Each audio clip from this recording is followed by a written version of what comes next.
We want to speak life over you today. Every person listening, we want you to understand that no matter where you've been or where you might currently find yourself, it's not over. When God is in it, there is no limit.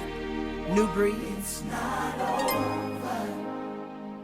It's not finished. It's not ending. It's only the beginning. It's only the beginning. When God is in it, all things are new. all things are. All things are new. All things are. We brought some friends along to just encourage you a little further. James Fortune. This is for someone right now. I know it's darkest, Yes. just before dawn. It's not easy right now. This might be the hardest season you experience. I've been there, It hurts, but it won't last won't be too long. Won't be too because you long. are. Closer than you think you are. You may not see it yet. Closer than you've been before. Come on, Israel. Oh, look to the sky. Help is on the way. Say it's not over. It's not over. It's not finished. Not finished. It's not It's the not end yet. ending. Not ending. Your story's not over. This is only. Only the Only the beginning. is in there. He makes all the God is in difference. it. All things He makes all things new. Yes. With God. All things are new. All things are new. In the spirit, I sense something starting to move. Something is moving. Everything is turning around. It's getting better. Seasons are changing. Seasons are changing. Everything. Brighter days are here. comes to sun. Piercing the clouds. Remember that you're closer. Closer. Such a closer. So hold your head up. Look to the sky. Help is on the way. Our God is faithful. Yes, He is. Say it's not No matter what it looks like. matter. No matter what it feels like right now. God said it's only. Only the beginning, not over. You've been crying over it. It seems like nothing is changing. But this is when God does His best work. Yes. When God is in it, and He's in it right now. When God is in it, When God is all you have, He's all you really need. When God is in it, sing it, Jason Nelson. there is no limit. Yeah. When God is in it, it's not over. When God is in it, there is no limit. Ooh, when God is in it, see, It's not over. God is in it. I'm speaking this over your family. Start over again. Speaking this over your money. You can do more. Speaking this over your body. It's not over. I'm singing this over your wayward sons and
Hi, I'm Jeffrey Parker, bringing you What's New on the Broad.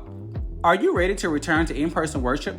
All members are invited and encouraged to attend a church-wide meeting on December 8th or December 15th at 6 p.m. to ensure you and your family are prepared for the return to God's house on the Broad, January 2nd, 2022. You can attend the meeting either in person or online. However, everyone must register. Check your emails now for the registration link. Calling all men, especially ages 18 to 35. Baptist Memorial Healthcare and the Center for Transforming Communities are hosting a special men's health information event for men ages 18 to 35 to learn more about and discuss vital health issues affecting our communities, including the importance of regular health screenings, reproductive health, cancer prevention, diabetes, and much more. Dinner is provided, and random drawings for prizes will occur throughout the event. This event will be hosted at First Baptist Church Broad, Tuesday, November 30th. Health screenings begin at 4. Register today.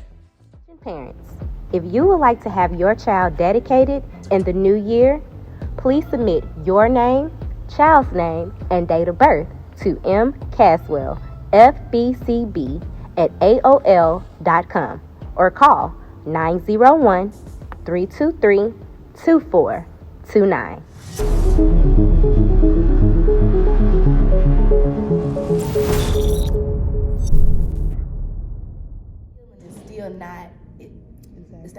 They're not being intentional enough. It's running too deep. Very deep. It's running too deep for it to be this little surface level circle kumbaya. No, these babies need to cry. These babies need to scream. These babies need to do a lot of other, they need to talk it. They need to just sit. They need to, you know what I'm saying? And 8 hours is not enough time in a day.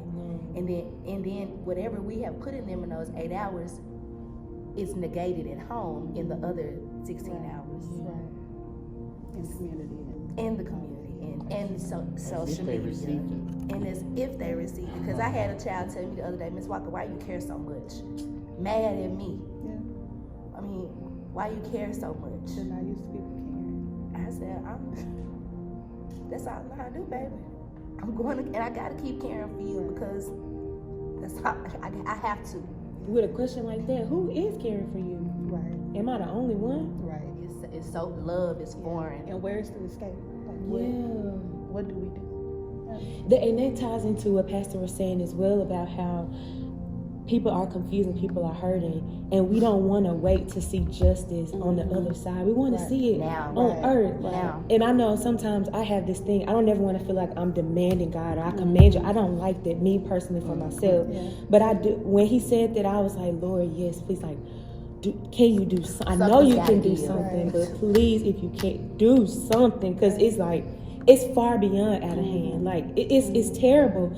But when he said that, like, it's like my heart just sank in, because he was like, now you have people that look and say, why should I do right? What's the point in doing right? Ain't no point. When you get to the point of no wrong, no right, anything goes, that's dangerous. They don't care. They don't care. There is no, and we're in there trying to help them see a future. Like, this is more than right now. This is more than the moment. This is for. They ain't hearing that. And what they're seeing in the world around them is not reflecting this. They don't see future. They don't see a promised future and that hope, and that's not, And these kids ain't in the hood. These kids in Raleigh and Bartlett and Cordova, but it's not. It's no longer a demographic thing. It's what is consuming you, and it's not a race thing anymore. I see it on every color. Everybody mad. All of them mad. None of them know how to resolve. It's not a race. It's a race thing, but it has now spread into being a culture thing and you know what I'm saying? Because we all just a hue, a hue away. So if all I'm teaching is brown and black kids with a speck of Caucasians, I'm serving those, and then the Caucasian kids, they growing up with our, they not looking at race like that. Their culture, their community, their households are just as twisted. it's not, you know, it's like it's a heal the land, God. Like it's a sin sick world. Like if I ain't never known what that sin sick, like that's I feel like that's what we're really seeing. We're in the thick of it, and I want to be a part of the change. But it's like you said, where does it start? What all does it take? Right. And you know, Pastor mentioned how we want to look at the preachers and teachers and all of these different people, and we all play a part somehow in the change. But how do we get to that? And how do we get everybody to want to do it? Yeah. Right. Because you're not rewarded always for doing it. Right. Because you get fed up. You get sick and tired of being sick and tired. I think it's probably so naive to say, but I think what you mentioned about having these kids come into a safe space to cry, vent, talk, whatever, that should be a huge initiative. You know what I'm saying? To get these, because it's just that simple. Like we had it, and we didn't necessarily. You know, our upbringing might not have been as devastated, but that doesn't mean we didn't have our struggles, right? But we had spaces to do all of that, to channel all of that and put it into something. You know what I'm saying? So it's definitely possible. And it has to happen. It has to be consistent around the board. It cannot just be one part of Memphis. It cannot just be one. It has to be. They want to preach equity. Well, let's do it. Meet them where they are. Give them what they need. You know, and watch the change. It's not going to happen overnight. We know that, but it's going to have to start. It's going to have to start soon and very soon.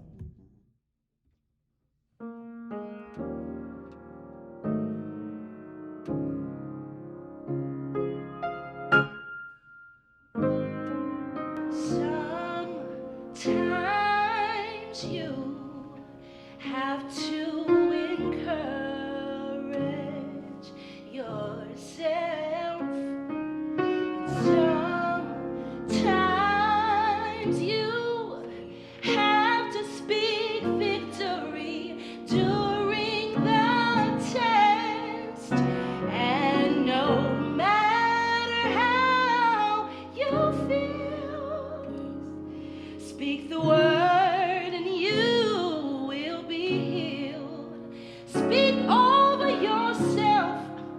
Encourage yourself in the Lord. Yes, yes. Sometimes you encourage yourself. You gotta pat your own self on the back. You have to speak victory.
much is given, much is required. And today is probably a sermon like no other. And I guess the title of this sermon is Raw and Unfiltered. For me, today is a very surreal moment. So from listening to the news, a lot has happened in the world this week. And a lot has happened in our city. Things took place in Kenosha, Wisconsin, I believe it is. And we are waiting at the time of this sermon preparation outcomes on Georgia.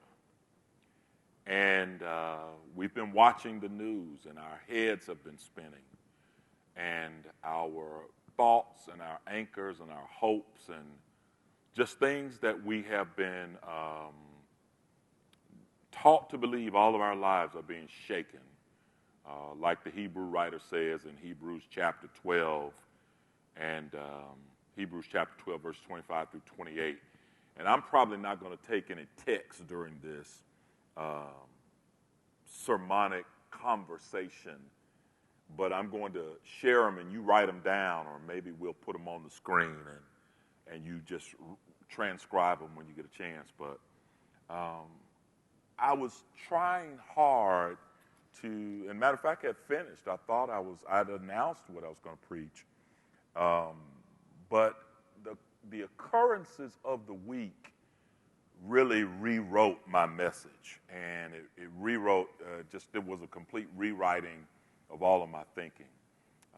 We are taught in seminary, and we are taught in our preparation to have the Bible in one hand and the newspaper in the other, which means that even though the text is true and the exegetical model is what we should preach, it should not be uninformed according to the world in which we live. And the world in which we live right now, if you try to get up and preach Jesus and hope and salvation and even point towards Thanksgiving, then you're not really being true in the sense of feeling the ethos of people's pain, of where they are, and the confusion. All of the things that I said are true. Jesus is Lord and Savior. God is real. There is hope. Salvation is the goal and the aim of the gospel. But right now, people are hurt and confused. And if we don't stop sometimes and talk to people's pain and deal with people's confusion, I think our words become empty rhetoric. I think they just become you're up and I hear you. And that may be how we lose generations. I have watched and listened carefully to just the things that have happened in my own city, first of all, because there are those of you who watch this broadcast from all over the United States of America. And just in my own city this week, less than probably 5 miles from where I was having lunch at the time, a very iconic, very philanthropic, good humanitarian was assassinated in a city where assassinations happen, unfortunately, and we just try to pick up and move on without ever properly addressing them. And not just the assassination of saying I'm praying for the family, pray for the city, but praying for the people who had hope invested in what they attached themselves to.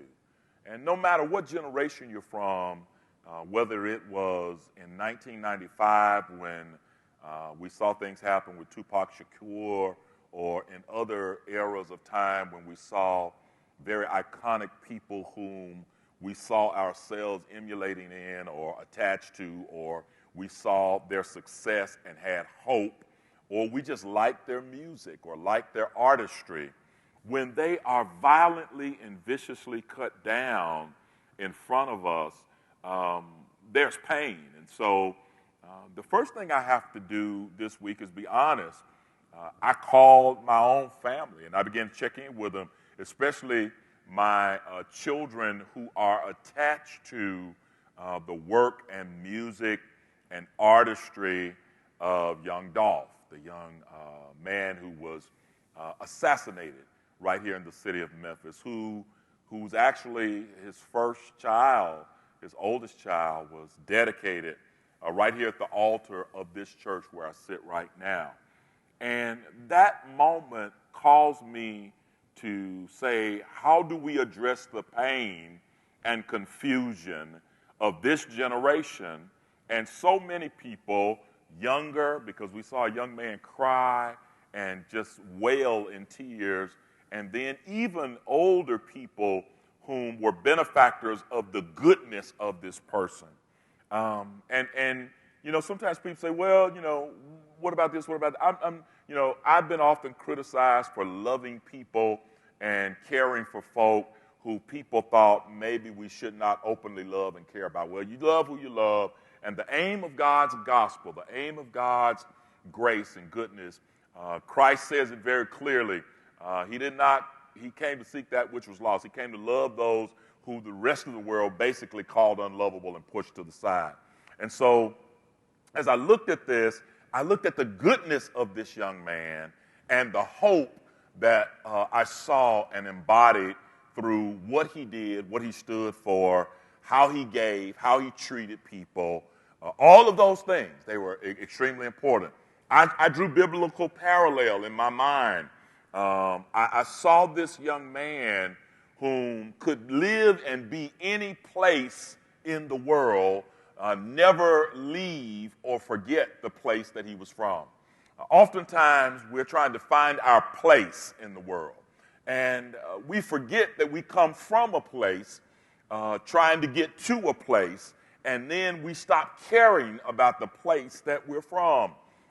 Akin to my own story, I was living in other places and succeeding in other places, and the Lord said, go back home, go back to the place where I want you to be. So I resonate with him in that, and I saw that. And in my own story, I refer to myself sometimes as what I call the neighborhood Nehemiah, the guy who had keys and access to the palace, but when he heard about Jerusalem, when he heard about his city, when he heard about the place that he loved, he said, let me go back and rebuild the walls. That's what Dolph did. And when you look at all of the plans that he had executed the day of his assassination and the things that he did and had planned following that particular week, it hurts our heart. But not only does it hurt our heart, it leaves a generation of young people, young men and young women who had hope. Because here is an average guy who does well and succeeds and excels with the skills and the gifts that obviously were given to him from the Father above.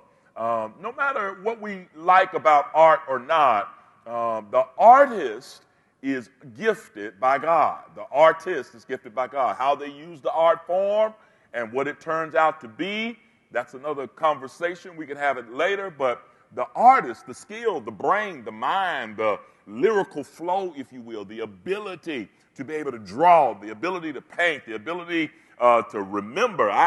You know, when I hear rap artists rhyme, I'm going, how do they do that in concert? Because my brain, I have to keep notes sometimes just to flow with a sermon. And when I hear those artists, I'm going, wow. And here's a young man who is from a place. He's from a school right here in our city, a community. He's from a place. And he attaches himself not just to the place, but to the people of that place. Now, that's what Nehemiah did. He didn't just love Jerusalem. He loved everything about it. And when you love a place, you love the people and you care for the people in that place, and you become a part of them. No matter what you're capable of doing, no matter where you're capable of going, one of the things that we've got to do to resolve some of the issues that permeate the problems in our city is we've got to start celebrating and welcoming people back to the place and finding a place for them in the place that they love and that they want to be a part of. When Nehemiah went back to Jerusalem, there were those who sought to harm him, unfortunately, and they sought to do him harm. But the problem with that is that he was wiser, he was bigger, he was smarter, and he did not fall for the conversations and the things that were happening. So this leaves a void that if we don't address it, and I don't know completely how to address it, I feel like I'm just doing what the Lord placed on my heart, because I had written another sermon, but obviously that sermon was not for now. That sermon, that message was not for this particular moment, because the world was saying something different to us, and the scripture has already spoken to us. And so I said, we gotta search this out. And while I was walking out of the building telling parts of my staff, I said, I think this message is not right. I got to go home and pray and do more. And when I agreed with God, I didn't make up my mind, because the Lord said to me, rewrite your sermon, rethink it. He didn't say rewrite it. He said, rethink that message. And I'm like, oh my God, I've done 6 pages of typing here and I'm ready to go. Can I do this? And he said, no, rethink that. And as I approached the parking lot, I said, maybe I ought to just do raw and unfiltered preaching. He said, now you got it. He said, from your heart, speak to the heart. And that's what I feel right now. I feel as if there's a generation of people who need to know you're loved and cared for, and that there is hope. And what has transpired in front of you, we don't judge you. We don't judge your love for what you do. We don't judge we don't judge you because you love what you love, and we don't judge you because you embrace what you embrace. Here was a young man who embodied hope. He embodied hope. He demonstrated that you could succeed. He demonstrated that you could make a family. He demonstrated some good stuff. Now, if we start peeling back the layers of life for everybody, we're going to find some stuff we don't like. If you look hard enough into my life and any other person's life, from the White House to the right here in our city, you're going to find some things that you can't embrace. I get that. But you should always see the hope and the good that a person's life speaks to and embodies. And so as I looked at this young man, I'm going, how can I address the pain of this generation? Because they are hurting, and if we don't give them space in God's house, they're going to find space somewhere to express that pain. And so I thought it was important for us to address this in this message. I didn't write any notes. I don't have any. I can't. Because I see this modern day kind of Nehemiah kind of guy who loves his place. He loves this space. He could have, according to his resources, had any other place and been any other place doing any other thing and probably had more opportunity, but yet he was always trying to improve the place where he was from. And I hope that all of us take a lesson from that we should never be so divorced from the place where we are that we don't try to bring it up. I hope sincerely that you love the place where you're from and the place where you are. One of the most powerful passages of Scripture in the Bible and all of the Word is in the book of Jeremiah, and where we love Jeremiah 29 and verse 11, but in that same chapter, God kind of says something very prophetic. He says to the people, pray for the place where I have caused you to dwell. And it speaks to the intentional and the connectivity, the intentionality and the connections that we have to places where we are. I think God has aligned this place, Memphis, to be great right now, especially in a season where I see leaders in places like never before who have courage and that are bold to deal with the reality of saying, yes, we have some problems, but they're solvable problems. And yes, we do have some situations, but these situations were, first of all, not created by the victims of the situation. Let's be clear on that. and we call out the reality of how these situations came to be. And oftentimes people want to get up and say, well, you know, this person needs to do that, or a parent needs to do that, or this person needs, but some policies happened that moved us to the position and the place where we are.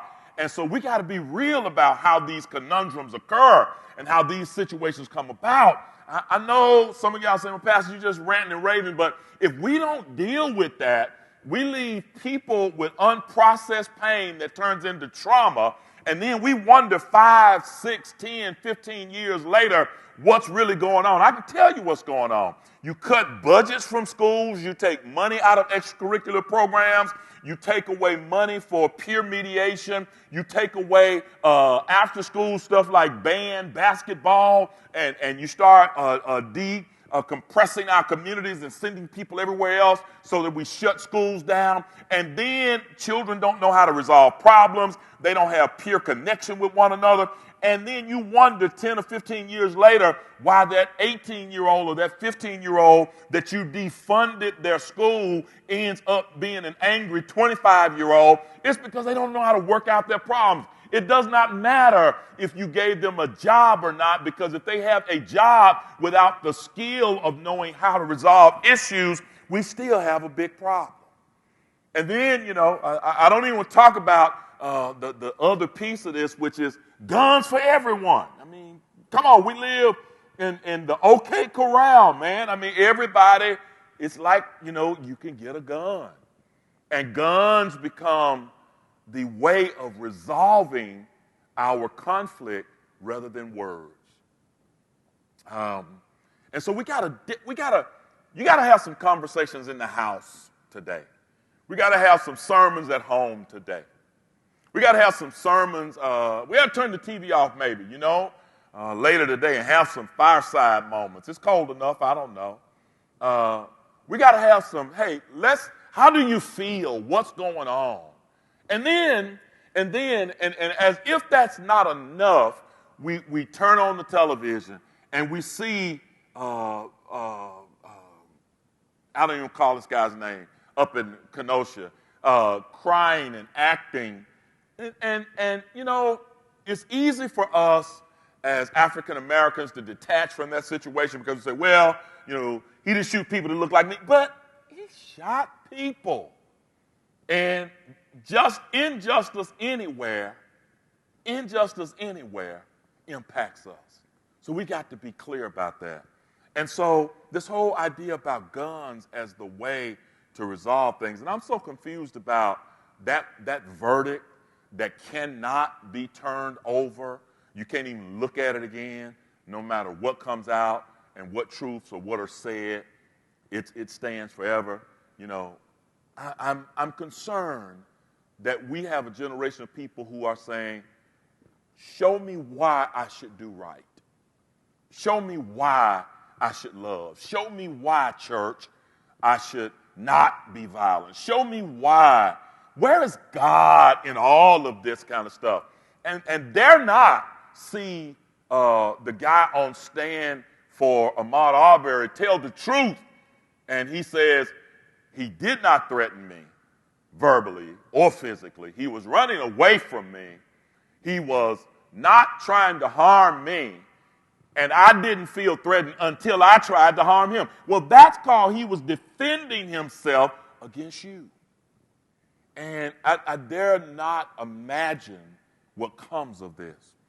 And so in moments where we are the church, we are God's people, where is the hope? What is the word?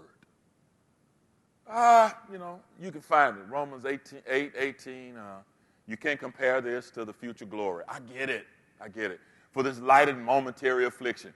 Yeah, I get it. But let's have real talk. This hurts like hell.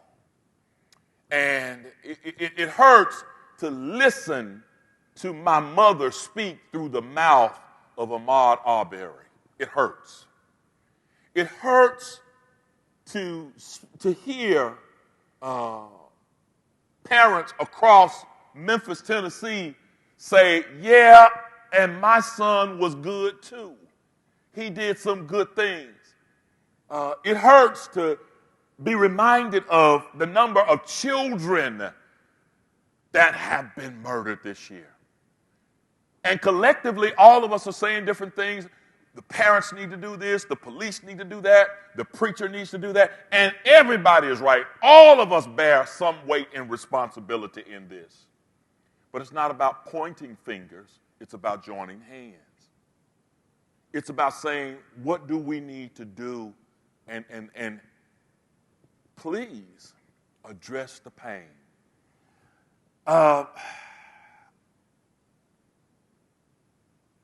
I don't know how to, I don't know how I would speak to a group in front of me right now about the way things are going. I don't know. If this room were filled, I would have to pray to God, please give me your words. Because right now, the pain that we feel, the confusion that is around us in the atmosphere, it's tampering with our hope. Well, we have hope in Jesus. But I, like most people of my era, and even those younger and older, are tired of delaying our hope for the sweet by and by and the afterlife. And we just want to see some things come to pass now. We want to see some form of justice that becomes clear without the twisted rhetoric and the artistry of taking words and wrapping them around principles and not showing videos and censoring evidence and things like that. We just want to see justice, plain and simple. I mean, we want to see that. We have seen people accidentally shoot people and at least get 11 months and 29 days in jail. We have seen that. We have seen people mishandle weapons and get home probation, if nothing else. Man, we see people get shot and killed on video who shouldn't even have a gun, and we don't think there's anything wrong with that. That's not justice. And then my same young brother, if he were walking down the street, they would call a SWAT team to surround him in a situation like that. It confuses me. And so I am praying, I am searching, I am asking God. And I am just being honest. I don't have a sermon for this week. I don't have I don't have any.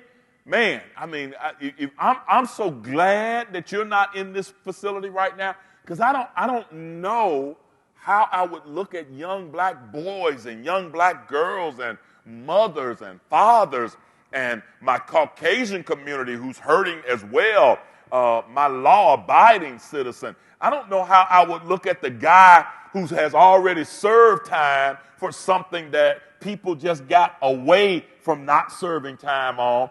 And I don't know how to address that right now, because that person is sitting there going, man, I went to jail for less than that. I mean, my brother who I've seen people who really did do self-defense. They weren't looking for trouble. They didn't go to the place of trouble. Trouble came to them. But they ended up going to jail. And so, yeah, confusion. If I'm confused, I assume I wonder, I guess maybe you can type it, tweet it, text it, tell me, are you confused? Is there pain? Where is your pain? What can we say? What can we do? Where do we start? How do we deal with it? This is just us. And let me conclude this, because I guess, it is what it is at this point. I don't want to take you to that place where, I just tell you, everybody just pray, because even that, when I talked to my son the other day, who is a good guy. He's a spiritual guy. He's a great kid in my estimation. I love him, not just because he's my son, but his character stands. But he also likes the music that he loves, and he escorted, I think, the young man in the church the day that we dedicated his child and met him, and it hurt him to see what happened just a few miles from where he lives. And I could see the confusion. I could see and feel his pain. I could hear his words not being able to connect. And I only imagine that there are many out there who are the same way. I haven't even talked about the children and the wife, the family that's left behind, the hope that they had embodied in things that we take for granted, that one day we watch our kids together go across the stage and receive a degree and go into practice of some type of profession. And there is his wife, who was there loyal with him through the years and loyal to one another, no matter whatever others may say.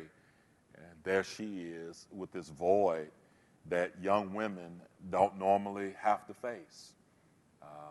How do you address that? I want to say pray for her, and I'm going to say pray for them, but really, I want to say just stop this behavior. I think at some point, one of the things we've got to do, and I'm done, is love the places where we're from. I appreciate the brother loving his city, providing for people in his city, never being ashamed of and always connected to his city, his community, Castelia, loving his identity, loving his high school, loving the school system that birthed him and gave him an opportunity. Dr. George Ray mentioned how he was a philanthropist, a giver, loved his church community, even gave to his church, loved where he was from. But there's another love I want to talk to you about as I conclude, and that's loving yourself. Love yourself. You see, it's not until you love the Lord God with all of your heart, love your neighbor as you love yourself, that we're ever going to be able to love anything properly. You've got to love yourself. Love your health. Love your health enough to get a vaccine. Love your health enough to know your baseline. What's your blood pressure? Love yourself enough to value your life, your quality of life, not just the quantity of life, but how good are you living, how you feel. Love yourself. And then when you love yourself, you have the ability to apply that love to the value of someone else's life. I believe that one of the greatest problems we have, hear me when I say it, is that we have a lot of violence from people who don't love themselves enough. They don't love themselves enough, and so therefore they can't apply love, pain, and confusion to the missing life that they're about to take. You see, if you think about yourself and you think valuable of yourself and you think your life is good and say, I love me. I've learned to love me. I'm offering me as a love offering to the people around me. And if those who receive it, fine. Those who don't, fine. But I love me. And in loving me, I also know that if I were not here, my mama would hurt if she were alive. My family would hurt if I'm missing. People who I love, people who love me back, if I'm missing, they will be hurting. So therefore, I apply that to the value of someone else's life. I love you enough to know if I did something to you, I'd be hurting your mama. I'd be hurting your wife. I would be hurting your children. So I'm going to think about that before I do anything to anybody else. Because I don't want nobody to do anything to me because I don't want to hurt the people around me. I believe I have something to offer them, and I believe you have something to offer. Love It's the greatest gift. Pain and confusion is in our society right now. It's in the atmosphere. I don't know what's going to happen in a lot of places around the world. I pray for calm. I definitely pray for the family. I pray for young Dolph and senior Dolph, who did some work here at one point. I pray for the family, the Thornton family. I pray for the family of the victims that were killed and maybe didn't find justice this week. I pray for the family that is seeking justice in Georgia. And I pray for all of the unspoken families around the world whose story didn't make the headline. I pray for the young men in Memphis, Tennessee, the classmates, the friends, the fans, the people who are looking at this situation saying, what now? If they'll do this to this person, where are my hopes? Where are my dreams? You know, I pray that we're sensitive to their reality. I pray that we don't brush over this like we did the death of Dr. King. I interviewed the members of this church and my parents, and we sat down with a very senior pastor of this community when I was a younger pastor. He was pastoring elsewhere. He's gone on to be with the Lord now.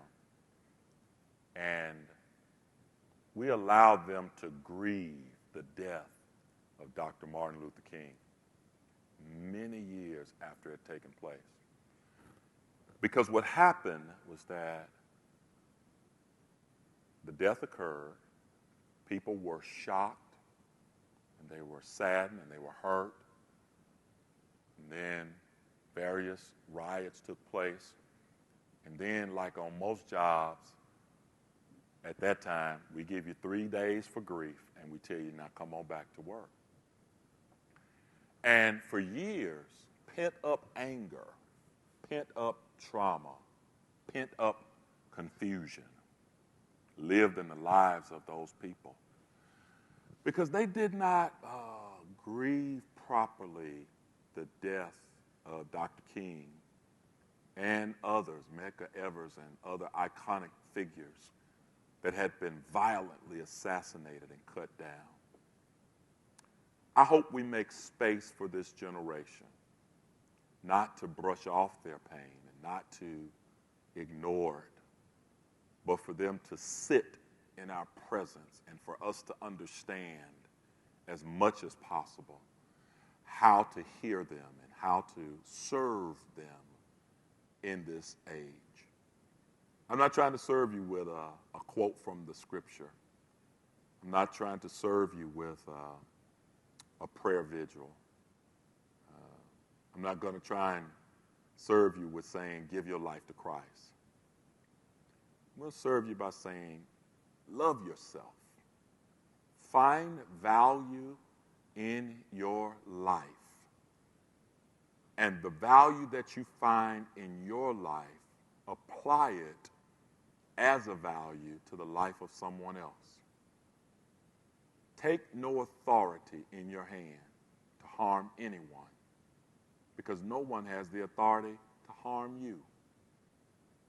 Words are just words. They hurt, but they don't necessarily penetrate the flesh. If someone has a beef, you can go the other way. You don't have to man up or woman up to get even or get back at them. Love yourself. Love your family. Love them.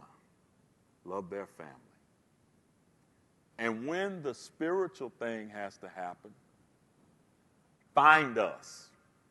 We'll help with that. We'll guide you with that. But until then, love yourself. Unravel your pain.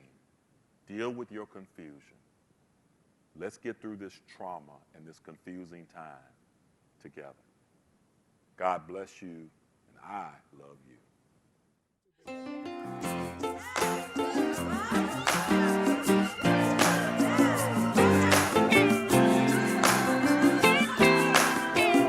Come on. I thank the Lord for my blessings, for all the ways He has kept me. Oh, I can't forget how He saved my soul. I've got a reason to praise the Lord. I thank the Lord, He is faithful. And when I'm low, He is able. Oh, I was alone when He opened the door. I've got a reason to praise the Lord. 'Cause He woke me up This morning, gave me a testimony. I got a reason. I've got a reason, and so many more. Oh, done so much for me, gave me the victory. I've got a reason to praise the Lord. Woke me up this morning, hey, gave me a testimony. I got a reason. I've got a reason, and so many more. Done so much for me, gave me the victory. I've got a reason. I got a reason. I've got a reason. I got a reason. I've got a reason to praise the Lord. Hi, I'm Jeffrey Parker, bringing you what's new on the Broad. Are you ready to return to in-person worship? All members are invited and encouraged to attend a church-wide meeting on December 8th or December 15th at 6 p.m. to ensure you and your family are prepared for the return to God's house on the Broad, January 2nd, 2022. You can attend the meeting either in person or online. However, everyone must register. Check your emails now for the registration link. Calling all men, especially ages 18 to 35. Baptist Memorial Healthcare and the Center for Transforming Communities are hosting a special men's health information event for men ages 18 to 35 to learn more about and discuss vital health issues affecting our communities, including the importance of regular health screenings, reproductive health, cancer prevention, diabetes, and much more. Dinner is provided, and random drawings for prizes will occur throughout the event. This event will be hosted at First Baptist Church Broad, Tuesday, November 30th. Health screenings begin at 4. Register today. Parents, if you would like to have your child dedicated in the new year, please submit your name, child's name, and date of birth to mcaswell, FBCB, at AOL.com or call 901-323-2429.